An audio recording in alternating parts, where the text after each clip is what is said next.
Bienvenidos. Los felicito por tener el entusiasmo de aprender. Les habla Alex Utges, estudiante de Medicina de la Universidad de Panamá y miembro del Club de Informática Médica y Telemedicina. En esta ocasión estaremos hablando sobre la cabeza. Para empezar el estudio de la cabeza, abordaremos el cuero cabelludo. El cuero cabelludo consta de 5 capas. La primera y más externa, la piel. Le sigue el tejido conectivo denso. Luego, la aponeurosis epicraneal. Después, el tejido conectivo laxo. Y por último, el pericráneo.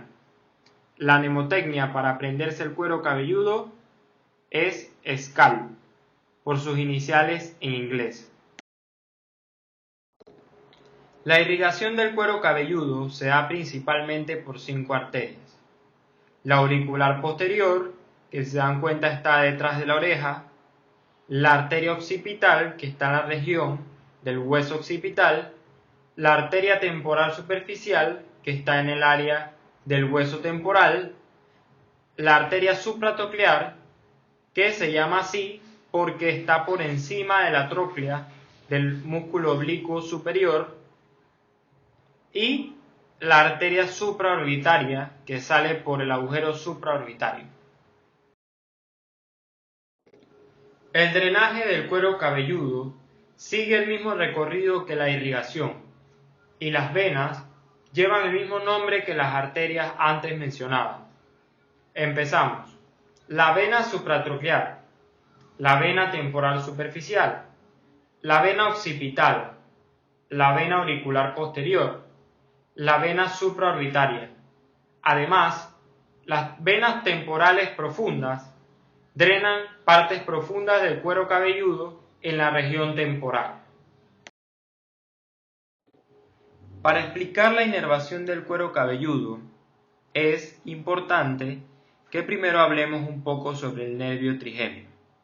El nervio trigémino, o el quinto par craneal, se le representa con una V de número romano.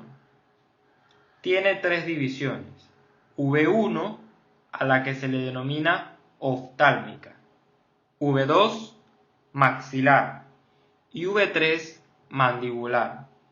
Empezamos con la división oftálmica, V1. Ella a su vez se divide en 3 nervios: el nervio frontal, el nervio nasociliar y el nervio lagrimal. El nervio frontal aporta 2 nervios importantes en la inervación del cuero cabelludo. Uno es el supratroclear, que es más medial, y el supraorbitario, que es más lateral. Ahora nos vamos a la división maxilar. Esa división, a su vez, se divide en el nervio cigomático y en el nervio infraorbitario. Y del nervio cigomático sale el nervio cigomático temporal, que es importante en la inervación del cuero cabelludo. Ahora seguimos con la división mandibular. De ella sale un nervio que se llama el nervio auriculotemporal, que también hace parte de la inervación del cuero cabelludo. Y por último, tenemos el nervio occipital mayor, que no es parte del nervio trigémino, pero que es importante en la inervación del cuero cabelludo. Ahora entramos en el cráneo. El cráneo se divide principalmente en viscerocráneo y neurocráneo. Para aprendernos los huesos que componen el viscerocráneo existe una mnemotecnia, que es Mama Bell Pani. Esto hace referencia a los siguientes huesos: maxilares, que son 2, mandíbula, que es 1, vomer, que es 1, etmoides, que es 1, lagrimales, que son 2, palatinos, que son 2, nasales, que son 2, cornetes inferiores, que son 2, pero los escribimos al revés para que hagan parte de la mnemotecnia, y cigomático, que son 2. Ahora vamos al neurocráneo. Para este existe la siguiente mnemotecnia. Perfecto, que hace referencia a los siguientes huesos. Parietal, que son 2. Efenoides, que es 1. Frontal, que es 1. Etmoides, que es 1. Temporal, que son 2. Y occipital, que es 1. Para la mejor comprensión del cráneo, se han establecido caras o normas, que iremos explicando a continuación. Empezamos con la norma anterior del cráneo, que es lo mismo que decir cara anterior del cráneo. Vamos primero con los huesos. Hueso frontal, hueso parietal, hueso temporal, hueso esfenoides, hueso etmoides, hueso lagrimal, hueso cigomático, hueso maxilar, hueso vomer, hueso cornete nasal inferior y la mandíbula. Pero, además de estos huesos, hay otras estructuras importantes en esta norma. Entre ellas destaca el agujero supraorbitario, la órbita, el agujero infraorbitario, la apertura piriforme y el agujero mentoniano. Seguimos con la órbita. La órbita la componen los siguientes huesos: el hueso frontal, el hueso esfenoides, el hueso etmoides, el hueso lagrimal y el hueso cigomático. Además, en ella destacan 3 estructuras principalmente: el agujero óptico, la fisura orbitaria superior y la fisura orbitaria inferior. Seguimos con la norma lateral del cráneo. Vamos a empezar con los huesos que la componen. De atrás hacia adelante, el morado es el occipital, el verde el parietal, el celeste es el hueso frontal. Hacia abajo, el rosado es el hueso temporal. El amarillo es el hueso esfenoides. Ahora seguimos con la parte del viscerocráneo. El naranja más superior es el hueso nasal. El verde, el hueso maxilar. El que está entre el verde y el celeste, de color lila, es el lagrimal. El hueso que más sobresale en naranja es el hueso cigomático. Y el que está en la parte inferior, sin color, es la mandíbula. Una cosa a destacar es que entre el cigomático y el temporal se forma una estructura alargada a la que se le denomina arco cigomático. Ahora destacaremos otras estructuras importantes de la norma lateral del cráneo. La primera es la fosa temporal. Dentro de la fosa temporal hay un punto craniométrico importante, que es el terion. El terion se compone de 4 huesos: el parietal, el temporal, el esfenoides y el frontal. Más atrás tenemos otro punto craniométrico importante, que es el asterion. El asterion se compone del hueso occipital, parietal y temporal. Además, desde esta norma se pueden ver estructuras importantes del hueso temporal, entre ellas la apófisis mastoide. En la imagen de la derecha, cortando el arco cigomático, podemos ver estructuras que están por debajo, entre ellas el orificio del conducto auditivo externo, y además se puede ver mejor la apófisis estiloides. Veamos la norma inferior del cráneo. A esta la componen principalmente los siguientes huesos: los huesos maxilares, los huesos palatinos, el hueso esfenoides, el hueso vomer, los huesos temporales, el hueso occipital, Además, hay algunas otras estructuras importantes por mencionar. Por ejemplo, los cóndilos occipitales y la apófisis estiloides. La norma superior del cráneo es relativamente sencilla.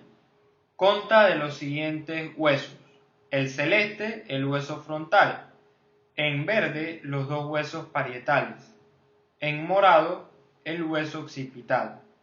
En esta podemos ver tres suturas: la sutura coronal, la sutura sagital y la sutura lambdoidea. Además de esto, podemos ver otras estructuras importantes y puntos craniométricos, como lo es brecma, que es la unión de los dos parietales con el frontal, y lambda, que es la unión de los dos parietales con el occipital.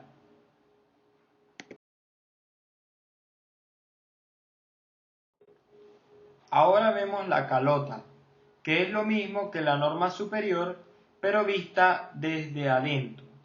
Esta, al igual que la norma superior, está compuesta por el hueso frontal, los huesos parietales y el hueso occipital. También podemos ver en esta la sutura coronal, la sutura sagital y la sutura lambdoidea. Pero en esta también podemos apreciar unos puntos a los que se le denomina fositas granulares. Estas fositas granulares posteriormente explicaremos de dónde se originan.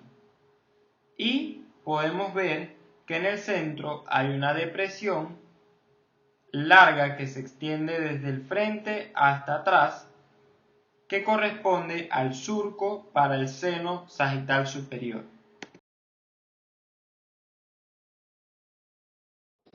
Si retiramos la calota o la norma superior del cráneo, lo que vamos a ver es la base del cráneo, que consta de tres fosas: la fosa craneal anterior, la media y la posterior. Vamos a ir revisando una por una. La fosa craneal anterior se compone de tres huesos: el frontal en verde, el etmoides en azul y el esfenoides en naranja. Vamos a revisar ahora algunos accidentes importantes. El agujero ciego, que forma parte del hueso frontal, y nos movemos al etmoides. Si se fijan, en el centro del etmoides hay una elevación.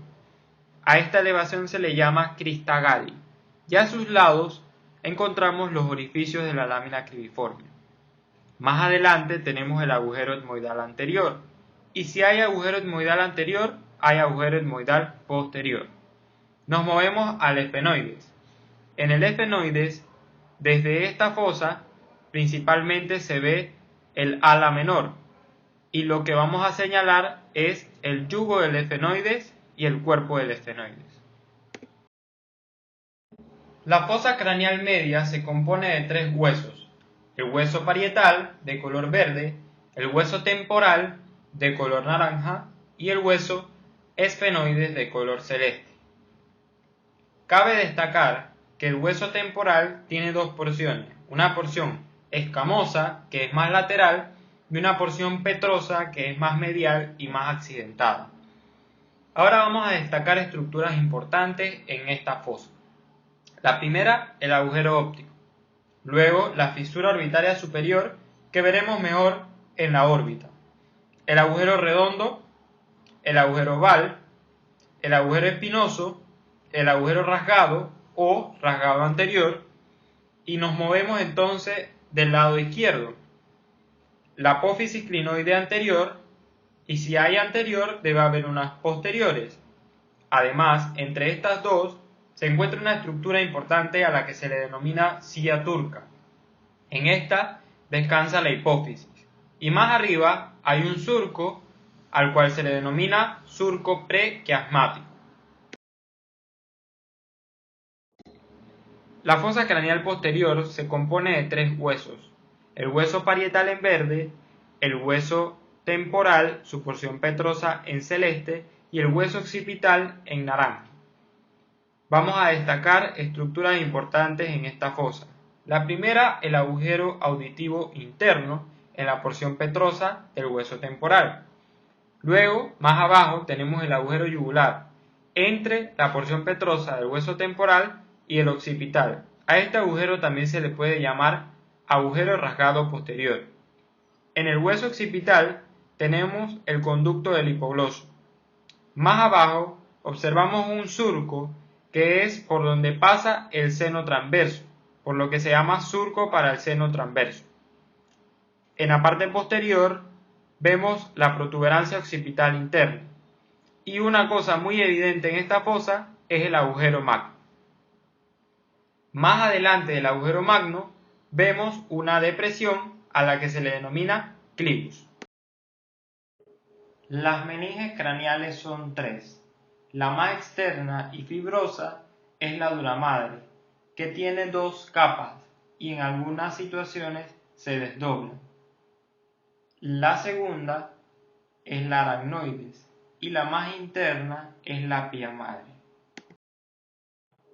Los espacios meningios más importantes son el espacio epidural o interfase duramadre-cráneo, que es donde se localizan los hematomas epidurales. El siguiente es la interfase aracnoides-duramadre o el espacio subdural, que es donde se localiza un hematoma subdural, y el espacio subaracnoideo. La duramadre consta de dos capas, una capa externa perióstica y una capa interna meningia.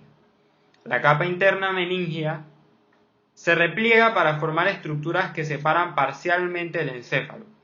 Vamos a ir mencionando estas reflexiones. La primera, la hoz del cerebro. Esta es la más grande y va desde la crista galli y la cresta del frontal hasta la protuberancia occipital interna. Además, contiene el seno venoso sagital superior. Luego sigue la tienda del cerebelo, que es la segunda más grande. Esta divide los lóbulos occipitales del cerebelo. Seguimos con la hoz del cerebelo, que divide los hemisferios del cerebelo. Y esta tienda forma un reborde al que se le llama escotadura de la tienda. Más adelante vemos el diafragma y el infundíbulo, que son estructuras que forman un techo en la fosa de la hipófisis. Los senos venosos durales. Vamos a mencionarlos primero y después explicamos un poco más. El seno sagital superior, el seno sagital inferior. Vemos una estructura a la que se le denomina confluencia de los senos. Seno occipital, el seno transverso, que son dos, derecha e izquierda. Y como de él se origina el seno sigmoides, también hay derecha e izquierda. Ahora vamos a hablar un poquito más sobre la confluencia de los senos. A ella llegan, si se fijan, el seno sagital superior y el seno recto, además del seno occipital. Pero de ella se originan los senos transversos, ya que estos drenan la sangre y la pasan a los senos sigmoides, que más adelante pasan a ser la yugular, y esto facilita el drenaje venoso de la cabeza. Para completar la explicación de los senos venosos durales, vamos a utilizar esta imagen que nos permite ver los senos que nos hacen falta. Empezamos con los senos cavernosos, que son par, derecha e izquierda. Entre ellos están los senos intercavernosos, que son anterior y posterior, y comunican los senos cavernosos. Más adelante, en el reborde del ala menor del esfenoides, tenemos el seno esfenoparietal. Un poco más atrás, en el reborde superior del área petrosa del temporal, tenemos el seno petroso superior, y un poco más abajo, el seno petroso inferior. Una estructura importante es el seno venoso basilar, que ayuda en el drenaje y se encuentra en el área del clivus. A la derecha vemos una imagen interesante en donde se hace un corte del seno cavernoso y se ve cómo la carótida interna pasa dentro de este. El sistema ventricular es el que se encarga principalmente de la circulación del líquido cefalorraquídeo. Veamos en la imagen de la izquierda los ventrículos que lo componen.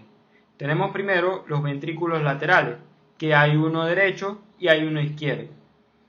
Ahora, estos ventrículos tienen unas divisiones importantes: cuerno anterior, cuerpo, cuerno posterior y cuerno inferior.